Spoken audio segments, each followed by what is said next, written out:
Butter ಫ್ರೂಟ್ನ ಕಾಯಿ ಹಣ್ಣಾದಾಗ sound ಬಂದರೆ ಬಲ್ತಿದೆ ಅಂತ ಅರ್ಥ, ಅಮುಕಿದಾಗ ಮೃದುವಾಗಿದ್ದರೆ ಹಣ್ಣಾಗಿದೆ ಅಂತ ಅರ್ಥ.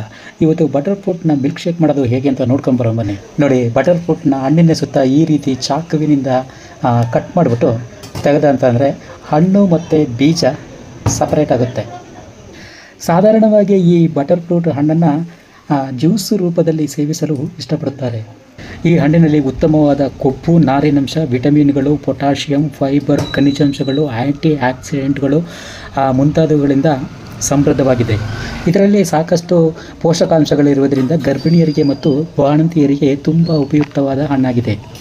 ನೋಡಿ, ಈ ಹಣ್ಣನ್ನು ಮೊದಲು ಉದ್ದನೆಯ ಪೀಸ್ಗಳನ್ನು ಮಾಡಿಬಿಟ್ಟು ಅದರದ್ದು ಸಿಪ್ಪೆನೆಲ್ಲ ತೆಗೆದುಬಿಟ್ಟು ಸಣ್ಣ ಸಣ್ಣ ಪೀಸ್ಗಳಾಗಿ ಕತ್ತರಿಸ್ಕೊಂಡಿದ್ದೇನೆ.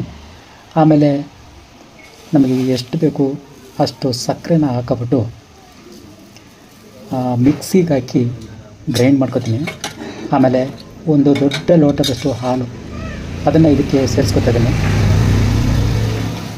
ಮೊದಲು ಇದನ್ನ ಗ್ರೈಂಡ್ ಬಂದ್ಬಿಡ್ತೀನಿ. ಆಮೇಲೆ ಒಂದು ಲೋಟ ಹಾಲನ್ನ ಸೇರಿಸ್ತೀನಿ.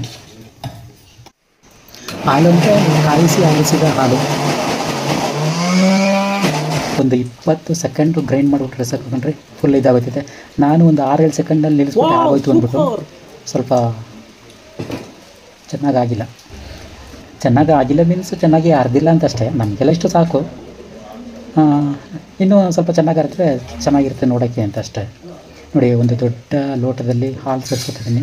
ಹಾಲನ್ನ ನೀವು ಇಷ್ಟೇ ಸೇರಿಸ್ಕೋಬೇಕು ಅಂತೇನಿಲ್ಲ, ನಿಮ್ಗೆ ಎಷ್ಟು ಬೇಕು ಅಷ್ಟು ಸೇರಿಸ್ಕೋಬೋದು. ಆ್ಯಕ್ಚುಲಿ ಈ ಹಣ್ಣನ್ನು ಈ ಥರ ಮಿಲ್ಕ್ ಶೇಕ್ ಆ ಥರ ಏನಾದರೂ ಒಂದು ಮಾಡಿ ಸೇವಿಸೋಕ್ಕೆ ತುಂಬ ರುಚಿಕರವಾಗಿರ್ತದೆ. ಆದರೆ ಇದು ಬೆರಿ ಹಣ್ಣನ್ನು ಹಾಗೆ ತಿಂದರೆ ಅಷ್ಟೊಂದು ರುಚಿ ಇರೋದಿಲ್ಲ. ಆದ್ದರಿಂದ ಏನು ಸಣ್ಣ ಮಕ್ಕಳು ಅದನ್ನು ಬೆರಿ ಹಣ್ಣನ್ನು ತಿನ್ನೋಕ್ಕೆ ಇಷ್ಟಪಡೋದಿಲ್ಲ. ಆದರೆ ಮಕ್ಕಳಿಗೆ ಇದೆಲ್ಲ ಕೊಡಬೇಕು. ಏನಕ್ಕೆ ಅಂತಂದರೆ ಇದರಲ್ಲಿ ಸಾಕಷ್ಟು ಪೋಷಕಾಂಶಗಳು ಅಡಗಿರೋದ್ರಿಂದ ಕೊಡಲೇಬೇಕು.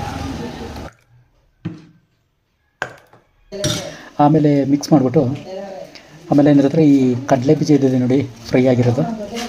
ಆ ಕಡಲೆ ಬೀಜನ ಒಂದು ಹಿಡಿಯಷ್ಟು ಅದು ಹಾಗೆ ಹಾಕ್ಕೊಂಡ್ರೆ ಸಾಕು. Avocado milk shake ready. ಸರಿ, ಕುಡಿದು ನೋಡ್ಬಿಟ್ಟು ಹೇಳ್ತೀನಿ ಹೇಗಿದೆ ಅಂತ, ಚೆನ್ನಾಗಿದೆಯೋ ಇಲ್ವೋ ಅಂತ. ಆ್ಯಕ್ಚುಲಿ ಚೆನ್ನಾಗೇ ಇದೆ ಆಯಿತಾ, ಸೂಪರಾಗಿದೆ.